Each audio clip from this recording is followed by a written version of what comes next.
श्रुतिस्मृतिपुराणानामालयं करुणालयं नमामि भगवत्पादशङ्करं लोकशङ्करं। चिन्तामणि नमामि त्वां चिन्तायाः तापहारिणम् अद्वैतबोधनाचार्यं साक्षात् शङ्कररूपिणं श्रीनाथं सच्चिदानन्दं सर्वसम्पददायकं चिन्तामणियतिं वन्दे नीलकण्ठगुरुं भजे। नृसिंहोपासकं धीरम् आत्मविद्याविशारदं चिन्तामणियतिं वन्दे सुब्रह्मण्यगुरुं भजे। स्वानन्दामृतसुप्रीतं शङ्कराचार्यसेवकं चिन्तामणियतिं वन्दे शिवानन्दगुरुं भजे। श्रीशिवानन्दगुरुं भजे। ಶ್ರೀ ಸದ್ಗುರು ಚರಣಾರವಿಂದಾಭ್ಯಾಂ ನಮಃ. ಶಂಕರಂ ಲೋಕಶಂಕರಂ ಎನ್ನುವ ಯೂಟ್ಯೂಬ್ ಚಾನಲ್ನಲ್ಲಿ ಮತ್ತು ಫೇಸ್ಬುಕ್ಕಿನ ಶ್ರೀಮದ್ ಭಾಗವತದ ಕಥೆ ಎನ್ನುವ ಪ್ರೊಫೈಲ್ನಲ್ಲಿ ಶ್ರೀಮದ್ ಭಾಗವತದ ಪ್ರವಚನವನ್ನು ಅಪ್ಲೋಡ್ ಮಾಡಲಾಗುವುದು. ಆದ್ದರಿಂದ ಈ ಹಿಂದೆ ಪ್ರೋತ್ಸಾಹಿಸಿದಂತೆ ಮುಂದೆಯೂ ಪ್ರೋತ್ಸಾಹಿಸಬೇಕಾಗಿ ತಮ್ಮಲ್ಲಿ ಕಳಕಳಿಯ ವಿನಂತಿ. ಕೃಷ್ಣಂ ನಾರಾಯಣಂ ವಂದೇ ಕೃಷ್ಣಂ ವಂದೇ ವ್ರಜಪ್ರಿಯಂ ಕೃಷ್ಣಂ ದ್ವೈಪಾಯನಂ ವಂದೇ ಕೃಷ್ಣಂ ವಂದೇ ವೃಥಾಸುತಂ. ನಾರದರು ಸನಕಾದಿ ಋಷಿಗಳಿಗೆ ಕೇಳಿದರು, ಶ್ರೀಮದ್ ಭಾಗವತ ಶಾಸ್ತ್ರದ ಸಪ್ತಾಹದಿಂದ ಈ ಪ್ರಪಂಚದಲ್ಲಿ ಯಾರ್ಯಾರು ಪವಿತ್ರರಾಗಿದ್ದಾರೆ ಎಂಬುವಂತಹ ಕಥೆಯನ್ನು ಹೇಳಿ ಅಂತ ಕೇಳಿದಾಗ ಸನಕಾದಿ ಋಷಿಗಳು ಹೇಳಿದರು, ಹಿಂದೆ ತುಂಗಭದ್ರಾ ನದಿ ತೀರದಲ್ಲಿ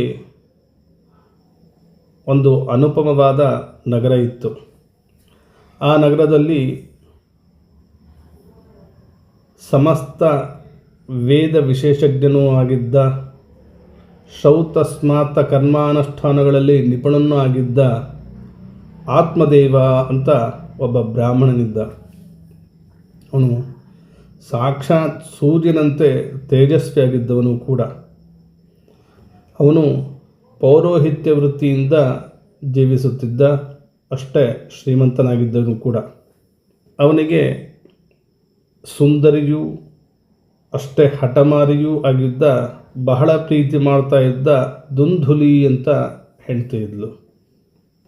ಹೀಗೆ ಆ ಬ್ರಾಹ್ಮಣ ದಂಪತಿಗಳು ಬಹಳಷ್ಟು ಪ್ರೇಮದಿಂದಲೇ ಮನೆಯಲ್ಲಿ ಸಂಸಾರ ಮಾಡ್ತಾ ಇದ್ದರು.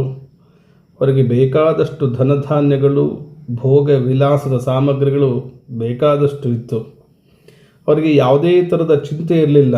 ಒಂದು ಚಿಂತೆ ಬಿಟ್ಟು, ಯಾವುದು ಅಂತಂದರೆ ಸಂತಾನ ಪ್ರಾಪ್ತಿಯಾಗದೇ ಇರುವಂತಹ ಚಿಂತೆ ಅವರಲ್ಲಿ ಭಾಳ ಕಾಡ್ತಾ ಇತ್ತು.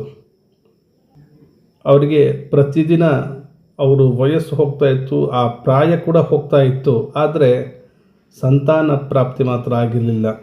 ಹೀಗಾಗಿ ಹಿರಿಯರು ಹೇಳಿದ ರೀತಿಯಲ್ಲಿ ಜಪ ತಪ ಯಜ್ಞಗಳನ್ನು ಮಾಡ್ತಾ ಇದ್ದರು. ಬೇಕಾದಷ್ಟು ಪುಣ್ಯ ಕಾರ್ಯಗಳನ್ನು ಪ್ರಾರಂಭಿಸಿದರು.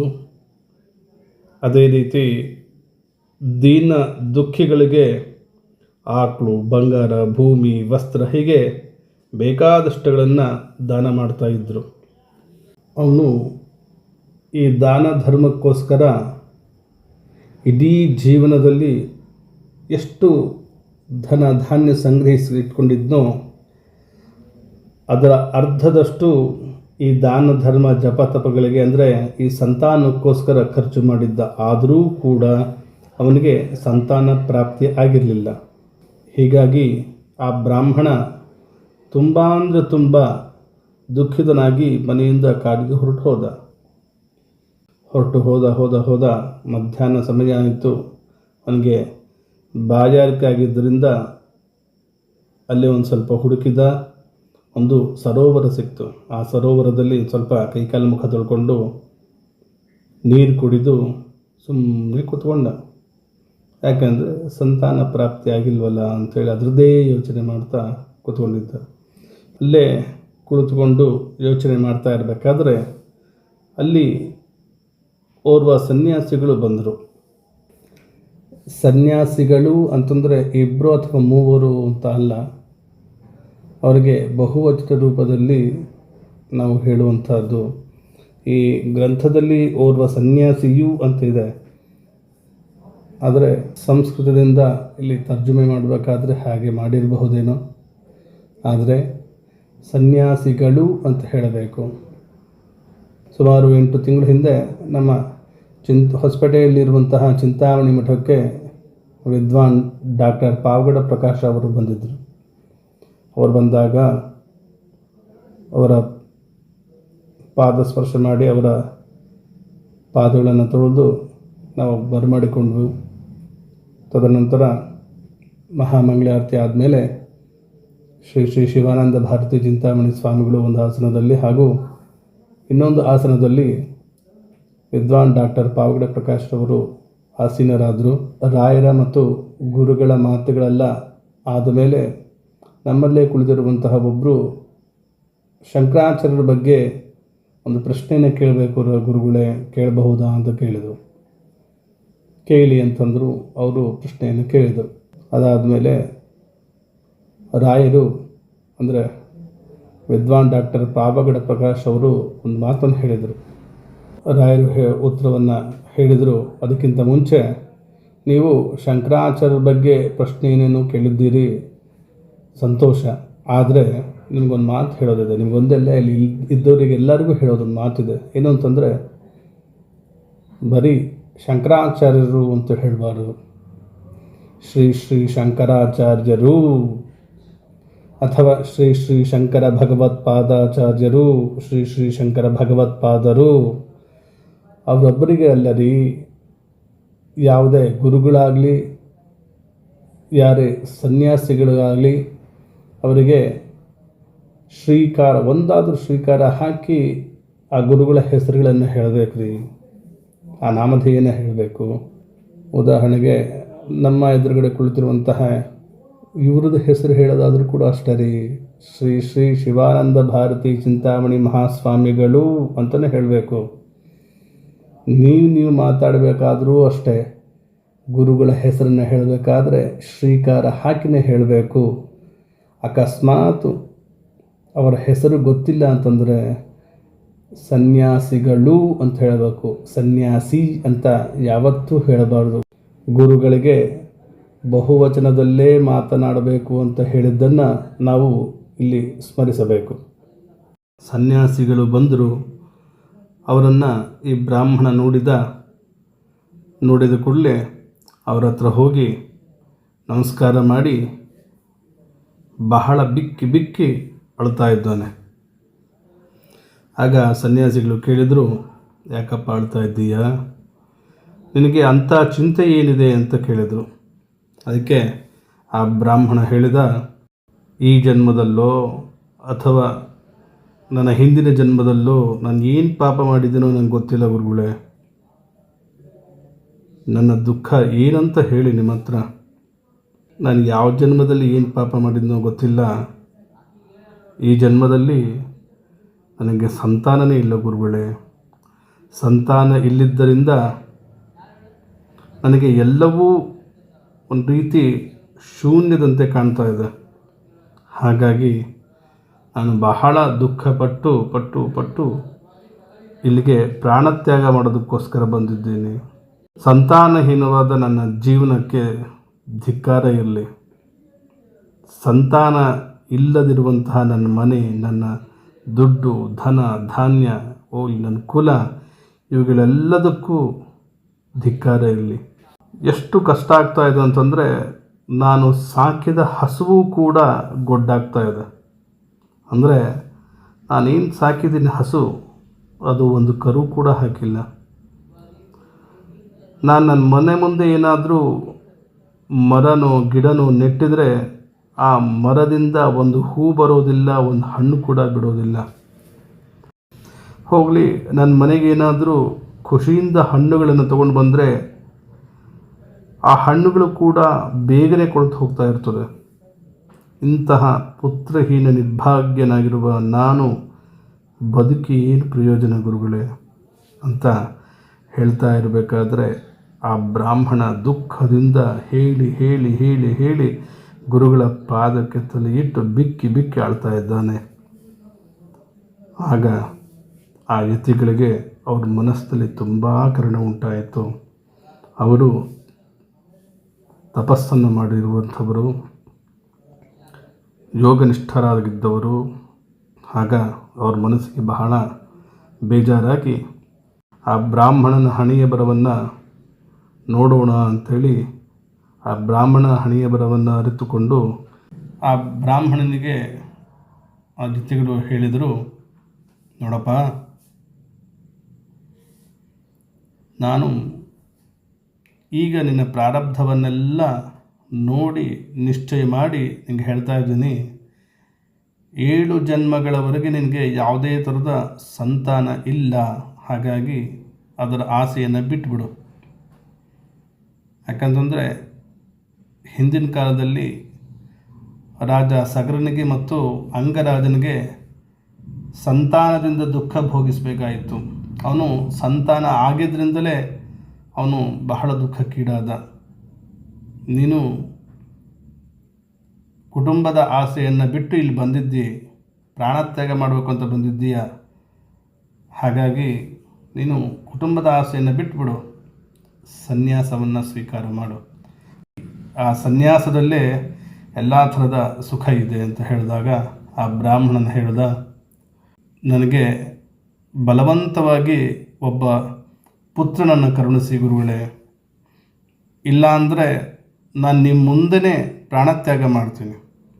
ಈ ಪ್ರಪಂಚದಲ್ಲಿ ಹೆಂಡತಿ, ಮಕ್ಕಳು, ಮೊಮ್ಮಕ್ಕಳು ತುಂಬಿ ತುಳುಕುವ ಗೃಹಸ್ಥಾಶ್ರಮವೇ ತುಂಬ ಚೆನ್ನಾಗಿದೆ ಗುರುಗಳೇ ಅಂತ ಹೇಳಿದಾಗ ಆ ಬ್ರಾಹ್ಮಣನ ಆಗ್ರಹವನ್ನು ನೋಡಿ ಆಗ ಗುರುಗಳು ಹೇಳಿದರು, ನೋಡಪ್ಪ, ನೀನು ಭಾರೀ ಹಠವನ್ನು ಮಾಡ್ತಾ ಇದ್ದೀಯಾ. ಅದಲ್ಲದೆ ನನ್ನ ಮುಂದೆ ದೇಹಿ ಅಂತೇಳಿ ನಿಂತ್ಕೊಂಡಿದ್ದೀಯ. ಇಂತಹ ಸ್ಥಿತಿಯಲ್ಲಿ ನಾನು ನಿನಗೇನು ಹೇಳಲಿ? ನಾನು ಹೇಳಿದ್ದಂತೂ ಕೇಳ್ತಾ ಇಲ್ಲ ಇವನು ಅಂತ ಹೇಳಿ ಆ ಮಹಾತ್ಮರು ಒಂದು ಫಲವನ್ನು ಕೊಟ್ಟು ಹೇಳಿದರು. ಏನಂತ ಅಂದರೆ, ಇದನ್ನು ನನ್ನ ಹೆಂಡತಿಗೆ ತಿನ್ನಿಸು, ಇದರಿಂದ ಒಬ್ಬ ಪುತ್ರ ಹುಡ್ತಾನೆ ಅಂತ ಹೇಳಿ.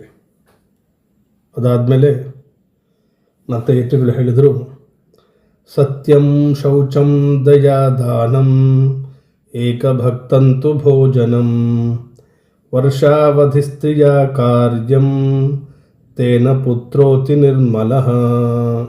ಈ ಹಣ್ಣನ್ನು ತಿಂದಮೇಲೆ ನಿನ್ನ ಹೆಂಡತಿ 1 ವರ್ಷದವರೆಗೆ ಸತ್ಯವನ್ನು ಮಾತಾಡಬೇಕು. ಅಲ್ಲ, ಯಾವಾಗಲೂ ಸತ್ಯವನ್ನೇ ಮಾತಾಡಬೇಕು.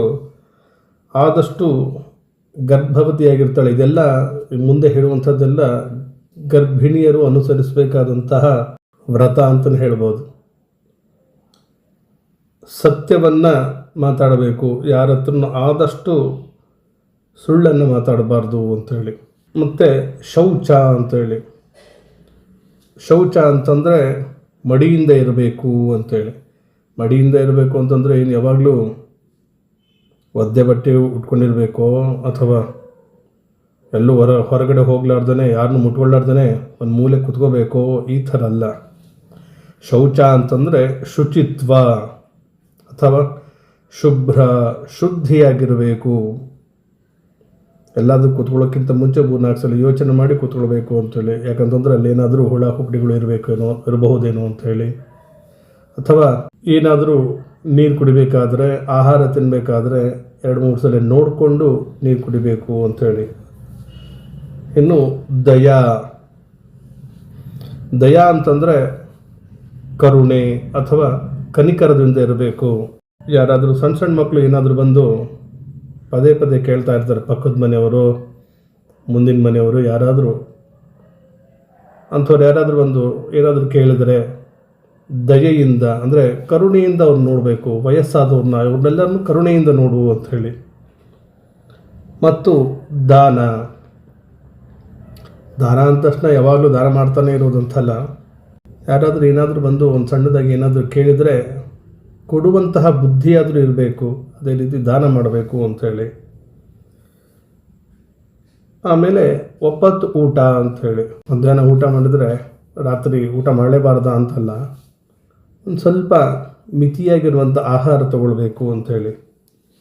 ಸತ್ಯ, ಶೌಚ, ದಯ, ದಾನ ಮತ್ತು ಒಪ್ಪತ್ತು ಊಟದಿಂದ ಈ ನಿಯಮ ನೀನು ನಿನ್ನ ಹೆಂಡತಿಗೆ ಪಾಲಿಸಬೇಕು ಅಂತ ಹೇಳಿ ಆ ಹಣ್ಣನ್ನು ಕೊಟ್ಟು ಹೇಳಿದರು. ಮತ್ತು ಇವನ್ನೆಲ್ಲ ನಿನ್ನ ಹೆಂಡತಿ ಪಾಲಿಸಿದರೆ ಬಹುಶುದ್ಧವಾದ ಒಳ್ಳೆಯ ಸ್ವಭಾವದವನಾಗಿರುವಂತಹ ಬಾಲಕ ಹುಡ್ತಾನೆ ಅಂತ ಹೇಳಿದರು.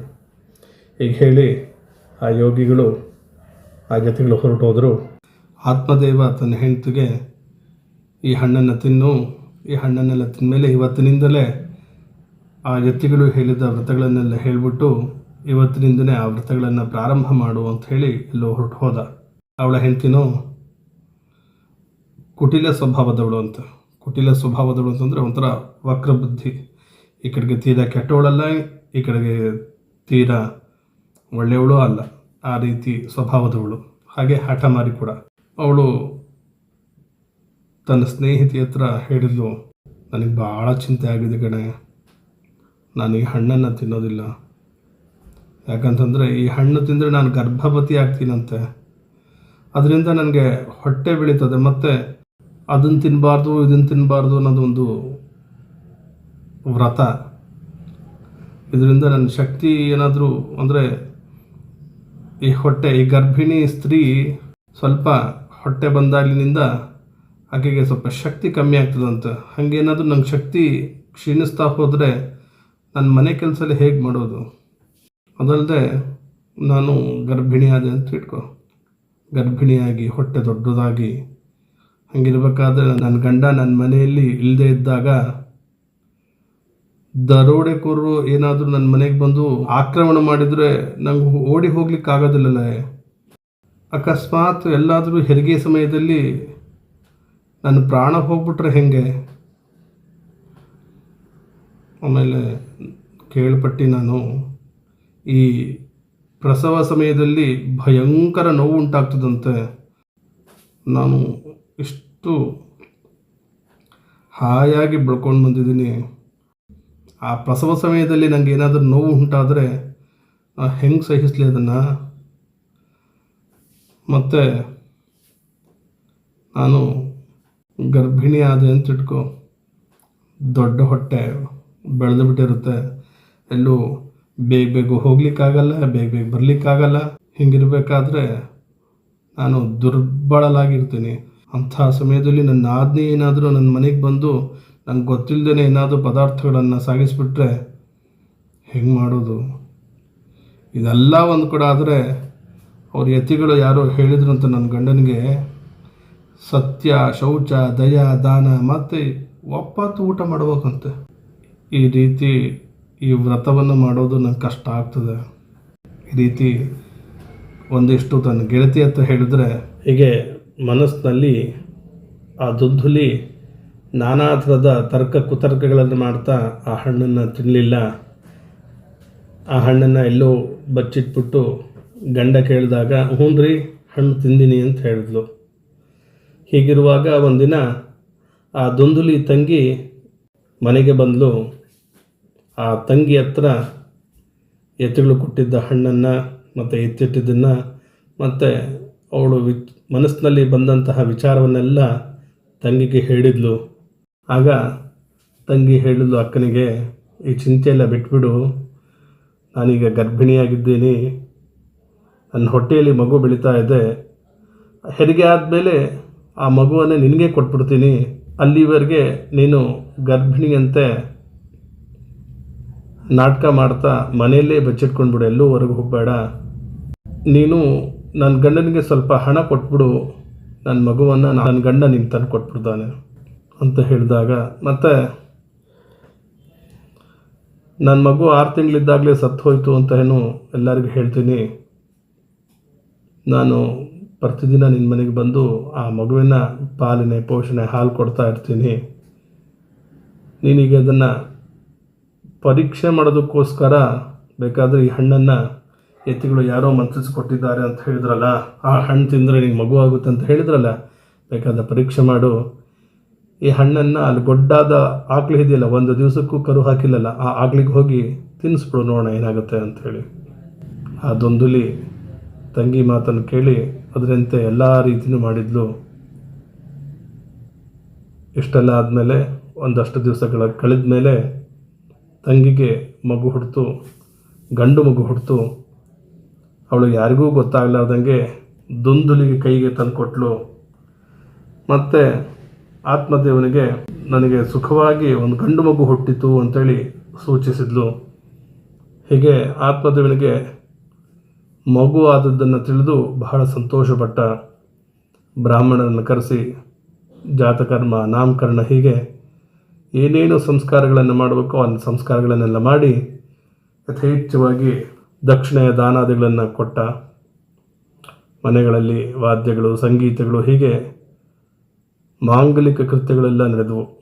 ದುಂದುಲಿ ಗಂಡನ ಹತ್ರ ಹೋಗಿ ಹೇಳ್ತಾಳೆ, ನನಗೆ ಇದೇ ಹಾಲೇ ಬರ್ತಾ ಇಲ್ಲ ರೀ, ಹಸುವಿನ ಹಾಲನ್ನು ಮಗುಗೆ ಕುಡಿಸ್ಬಾರ್ದು, ಮತ್ತೇನು ಮಾಡಲಿ ಅಂತ ಆತ್ಮದೇವ ಕೇಳಿದಾಗ ಆಗ ದುಂದುಲಿ ಹೇಳಿದ್ಲು, ನನ್ನ ತಂಗಿಗೆ ಈಗ ತಾನೇ ಮಗು ಹುಟ್ಟಿತು, ಅದರದ್ದು ಸತ್ತು ಹೋಗಿತ್ತು.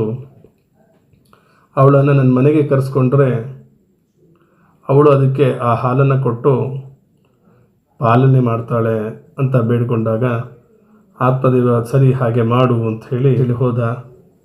ದುಂದುಲಿ ತನ್ನ ತಂಗಿಯನ್ನು ಕರೆಸ್ಕೊಂಡ್ಲು. ಅದೇ ರೀತಿ ದುಂದುಲಿ ತನ್ನ ಮಗನಿಗೆ ದುಂದುಕಾರಿ ಅಂಥೇಳಿ ನಾಮಕರಣ ಮಾಡಿದ್ಲು. ನೋಡಿ, ಆಗಿನ ಕಾಲದಲ್ಲೇ ಒಂದೇ ಥರ ಮ್ಯಾಚ್ ಆಗುವಂತಹ ಹೆಸರುಗಳನ್ನು ಇಡ್ತಿದ್ರು. ತಾಯಿ ದುಂದುಲಿ, ಮಗು ದುಂದುಕಾರಿ. ಇದೇನು ಹೊಸದೇನಲ್ಲ. ನಮಗೆ ಸತ್ಯನಾರಾಯಣ ಕಥೆಯನ್ನು ಹೇಳಬೇಕಾದ್ರೂ ಕೂಡ ಅಷ್ಟೇ, ತಾಯಿ ಲೀಲಾವತಿ, ಮಗಳು ಕಲಾವತಿ, ಹೆಂಗಿದೆ ಅಲ್ಲೂ ಅಷ್ಟೇ. ಇದಾದಮೇಲೆ 3 ತಿಂಗಳು ಕಳೀತು.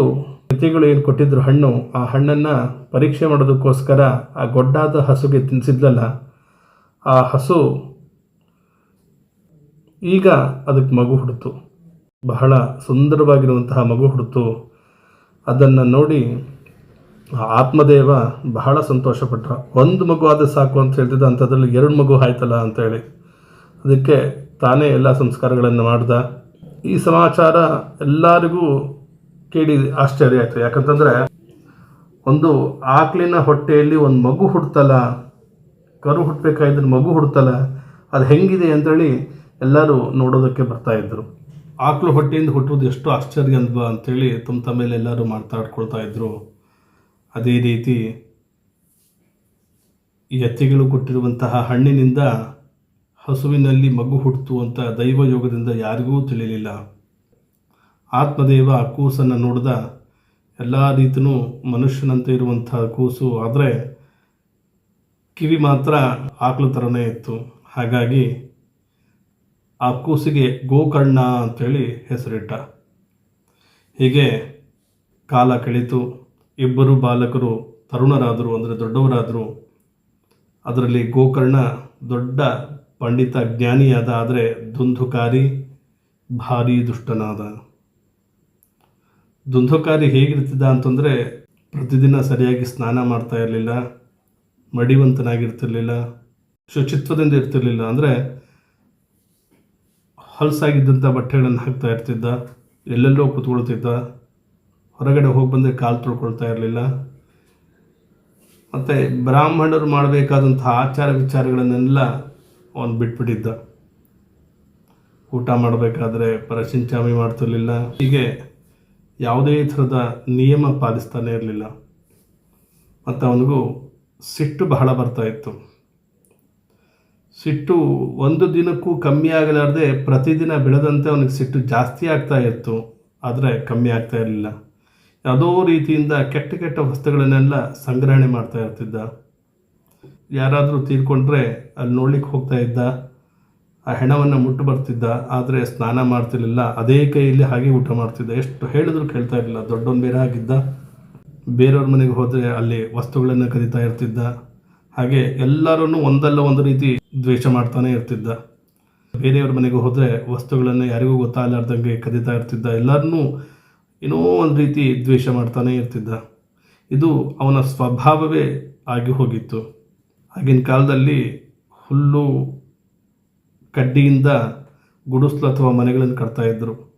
ಯಾರಿಗೂ ಗೊತ್ತಾಗಲಾರ್ದಂಗೆ ಬಚ್ಚಿಟ್ಕೊಂಡ್ಬಿಟ್ಟು ಆ ಮನೆಗಳಿಗೆ, ಗುಡಿಸ್ಲಿಗೆ ಬೆಂಕಿ ಹಚ್ತಾ ಇದ್ದ. ಬೇರೆಯವರ ಮಕ್ಕಳನ್ನು ಎತ್ಕೊಂಡೋಗಿ ಯಾರಿಗೂ ಗೊತ್ತಾಗಲಾರ್ದಂಗೆ ಬಾವಿಗೆ ಎಸ್ಬಿಡ್ತಿದ್ದ. ಈ ರೀತಿ ಅವನಿಗೆ ಹಿಂಸೆಯ ಗೀಳೇ ಹತ್ತಿತ್ತು. ಯಾವಾಗಲೂ ಸಣ್ಣ ಸಣ್ಣ ಚಾಕು, ಯಾರಿಗೂ ಗೊತ್ತಾಗಲಾರ್ದಂಗೆ ಸಣ್ಣ ಸಣ್ಣ ಆಯುಧಗಳನ್ನು ಧರಿಸಿಕೊಂಡು ತಿರುಗಾಡ್ತಾ ಇರ್ತಿದ್ದ. ನಾಯಿಗಳ ಗುಂಪುಗಳನ್ನು ನೋಡಿದ ತಕ್ಷಣ ಆ ನಾಯಿಗಳ ಮೇಲೆ ಬಲೆ ಹಾಕ್ತಾ ಇದ್ದ. ಬೇಟೆಗಾರರ ಜೊತೆಗೆ ಬೇಟೆಗೆ ಹೋಗ್ತಾ ಇದ್ದ. ಹೀಗೆ ಇಷ್ಟೆಲ್ಲ ಆದಮೇಲೆ ವೇಶ್ಯರ ಸಹವಾಸ ಮಾಡ್ದ. ಆ ವೇಶ್ಯರ ಸಹವಾಸ ಮಾಡಿದ ಮೇಲೆ ತನ್ನ ತಂದೆ ಏನು ಸಂಪತ್ತನ್ನೆಲ್ಲ ಅವರು ಇಟ್ಕೊಂಡಿದ್ದರು ಆ ಸಂಪತ್ತನ್ನೆಲ್ಲ ನಾಶ ಮಾಡ್ದ. ತಂದೆ ತಾಯಿ ಹತ್ರ ದುಡ್ಡು ಕೇಳಿದಾಗ ಕೊಡದೇ ಇದ್ದಾಗ ಆ ತಂದೆ ತಾಯಿಯರನ್ನ ಹೊಡೆದು ಬಡಿದು ಮನೆಯಲ್ಲಿದ್ದ ಎಲ್ಲ ಪಾತ್ರೆ ಪಗಡೆಗಳನ್ನು ಎತ್ಕೊಂಡೋಗಿ ಎಲ್ಲಾದರೂ ಮಾರಾಟ ಮಾಡಿ ಅದರಿಂದ ಬಂದಂತಹ ದುಡ್ಡನ್ನು ತೊಗೊಂಡೋಗಿ ವೇಶ್ಯರ ಮನೆಯಲ್ಲಿರ್ತಿದ್ದ. ಹೀಗೆ ಆ ಆತ್ಮದೇವ ಎಲ್ಲ ಸಂಪತ್ತನ್ನು ಕಳೆದು ಹೋದ್ಮೇಲೆ ಅವನಿಗೆ ಆಗ ಯತಿಗಳು ಹೇಳಿದ್ದು ನೆನಪಾಯಿತು. ಯತಿಗಳು ಹೇಳಿದರು, ನಿನಗೆ ಮಗು ಆದರೆ ಬಹಳ ಕಷ್ಟಪಡ್ತೀವಿ ಅಂತ ಹೇಳಿದರು, ಅದನ್ನು ನಾನು ಆ ಮಾತನ್ನು ಕೇಳಿಲ್ಲ. ಈತನ ತಾಯಿ ಬಂಜೆಯಾಗಿದ್ದಾಗಲೇ ನಾವೆಲ್ಲರೂ ಚೆನ್ನಾಗಿದ್ವಿ. ಈಗ ಗುರುಗಳು ಹೇಳಿದ್ದನ್ನು ಕೇಳಲಾರ್ದೆ ನಾನು ಕಷ್ಟಪಡ್ತಾ ಇದ್ದೀನಲ್ಲ ಅಂಥೇಳಿ ದುಃಖದಿಂದ ಅಳ್ತಾ ಅಳ್ತಾ ಅಳ್ತಾ ಕೊನೆಗೆ ಅದೇ ದುಃಖದಿಂದ ನಾನು ಸುಮ್ಮನೆ ಆತ್ಮಹತ್ಯೆ ಮಾಡ್ಕೊಳ್ಳೋದು ಒಳ್ಳೆಯದು ಅಂಥೇಳಿ ಯೋಚನೆ ಮಾಡ್ತಾ ಇದ್ದಾಗಲೇ ಪರಮಜ್ಞಾನಿಯಾದ ಗೋಕರ್ಣ ಮನೆಗೆ ಬಂದ. ಆ ಗೋಕರ್ಣನಿಗೆ ಅವನ ತಂದೆ ಎಲ್ಲದನ್ನು ಹೇಳ್ದ. ಆಗ ಗೋಕರ್ಣ ತಂದೆಗೆ ವೈರಾಗ್ಯವನ್ನು ಉಪದೇಶ ಮಾಡಿದಂತೆ. ಅಪ್ಪ, ಈ ಪ್ರಪಂಚ ಅನ್ನುವಂಥದ್ದು ಅತ್ಯಂತ ದುಃಖ ರೂಪಿಯಾಗಿರುವಂಥದ್ದು, ಮೋಹದಲ್ಲಿ ಕೆಡುವಂಥದ್ದು. ಇಲ್ಲಿ ಯಾರು ಮಗ, ಯಾರ ಧನ, ಈ ಥರದ ಆಸಕ್ತಿಯುಳ್ಳವನು ಹಗಲು ರಾತ್ರಿ ಆ ದೀಪದಂತೆ ಸುಡ್ತಾ ಇರ್ತಾನೆ. ಈ ಸುಖವೋ ಇಂದ್ರನಿಗಿಲ್ಲ, ಈ ಸುಖ ಅನ್ನುವಂಥದ್ದು ಚಕ್ರವರ್ತಿಗೂ ಇಲ್ಲ. ಈ ಸುಖ ಇರೋದು ಕೇವಲ ವಿರಕ್ತ ಏಕಾಂತದಲ್ಲಿರುವ ಮುನಿಗಳಿಗೆ ಮಾತ್ರ ಸುಖ ಇರುವಂತಹದ್ದು. ನೀವು ಈ ಅಜ್ಞಾನವನ್ನೆಲ್ಲ ಬಿಟ್ಟು ತಪಸ್ಸು ಮಾಡುವುದಕ್ಕಾಗಿ ಕಾಡಿಗೆ ಹೊರಟು ಹೋಗ್ರಿ ಅಂತ ಹೇಳ್ದ. ಹಾಗಾಗಿ ಆ ಗೋಕರ್ಣನ ಮಾತನ್ನು ಕೇಳಿದ ಆತ್ಮದೇವ ಕಾಡಿಗೆ ಹೊರಟೋಗೋದಕ್ಕೆ ಸಿದ್ಧನಾದ. ಆಗ ಗೋಕರ್ಣ ಹೇಳ್ದ, ಅನ್ಯಸ್ಯ ದೋಷ ಗುಣಚಿಂತನ ಮಾಶು ಮುಕ್ತ್ವ ಸೇವಾ ಕಥಾ ರಸಮಹೋ ನಿತರಾಂ ಪಿಬತ್ವಂ. ನೀವು ಕಾಡಿಗೆ ಹೋದ್ಮೇಲೆ ಯಾವಾಗಲೂ ಸದಾಕಾಲ ಆ ಸಾಧುಗಳ ಸೇವೆ ಮಾಡಿ, ಮತ್ತು ಆದಷ್ಟು ಬೇಗ ಬೇರೆಯವರ ಗುಣದೋಷಗಳನ್ನು ವಿಚಾರ ಮಾಡೋದನ್ನು ಬಿಟ್ಟು ಏಕಮಾತ್ರ ಯಾವಾಗಲೂ ಭಗವತ್ ಸೇವೆ, ಅಂದರೆ ಭಗವಂತನ ಸೇವೆ, ಭಗವಂತನ ಕಥೆಗಳನ್ನು ಯಾವಾಗಲೂ ಕೇಳ್ತಾ ಇದೆ. ಇದು ನೋಡಿ, ನಾವು ವಿಚಾರ ಮಾಡಬೇಕಾಗಿದ್ದು ಏನು ಅಂತಂದರೆ, ಆದಷ್ಟು ಬೇಗ ಬೇರೆಯವರ ಗುಣದೋಷಗಳನ್ನು ವಿಚಾರ ಮಾಡೋದು ಬಿಟ್ರಿ ಅಂಥೇಳಿ. ನಾವು ಆತ ಕಾಡಿಗೆ ಹೋದ್ಮೇಲೂ ಕೂಡ ಅಲ್ಲಿ ಬೇಕಾದಷ್ಟು ಶಿಷ್ಯರಿರ್ತಾರೆ, ಸನ್ಯಾಸಿಗಳಿರ್ತಾರೆ, ವಿರಕ್ತರಿರ್ತಾರೆ. ಅವ್ರು ಹೆಂಗೋ ಇವ್ರು ಹೆಂಗೋ ಅಂಥೇಳಿ ಅವರ ದೋಷಗಳನ್ನು ಹುಡುಕೋದು ಬಿಟ್ಟು ಭಗವಂತನ ಸೇವೆ ಮಾಡಿರಿ ಅಂತ ಹೇಳ್ತಾ ಇದ್ದಾನೆ. ಹೀಗೆ ಆ ಗೋಕರ್ಣನ ಮಾತಿನಿಂದ ಪ್ರಭಾವಿತನಾಗಿ ಆತ್ಮದೇವ ಮನೆಯನ್ನು ಬಿಟ್ಟು ಕಾಡಿಗೆ ಹೋದ. ಅಲ್ಲಿ ಹಗಲಿರುಳು ಭಗವಂತನ ಸೇವೆ ಪೂಜೆ ಮಾಡಿ ಆ ಭಗವಂತನ ಜಪಪಾರಾಯಣವನ್ನು ಮಾಡಿ ನಿಯಮಪೂರ್ವಕ ಶ್ರೀಮದ್ ಭಾಗವತ ದಶಮಸ್ಕಂಧವನ್ನು ಪಾರಾಯಣ ಮಾಡಿ ಕೊನೆಗೆ ಆ ಭಗವಂತನಾದ ಶ್ರೀಕೃಷ್ಣನ ಸಾಯುಜ್ಯವನ್ನು ಪಡೆದುಕೊಂಡ. ಮುಂದೆ ಆತ್ಮದೇವನ ಹೆಂಡತಿ ದುಂದುಲಿ ಏನಾದ್ಲು, ಹಾಗೆ ಇವರ ಮಗನಾದ ದುಂದುಕಾರಿ ಏನಾದ. ಆ ದುಂದುಕಾರಿ ವೇಶ್ಯರ ಸಹವಾಸದಿಂದ ಅವನಿಗೆ ಎಂಥ ಗತಿ ಬಂತು, ಇದನ್ನೆಲ್ಲ ಮುಂದಿನ ಗುರುವಾರದಂದು ಶ್ರೀಮದ್ ಭಾಗವತ ಕಥೆಯಲ್ಲಿ ನೋಡೋಣ ಅಂತ ಹೇಳ್ತಾ ಶ್ರೀಕೃಷ್ಣ ಅರ್ಪಣಮಸ್ತು.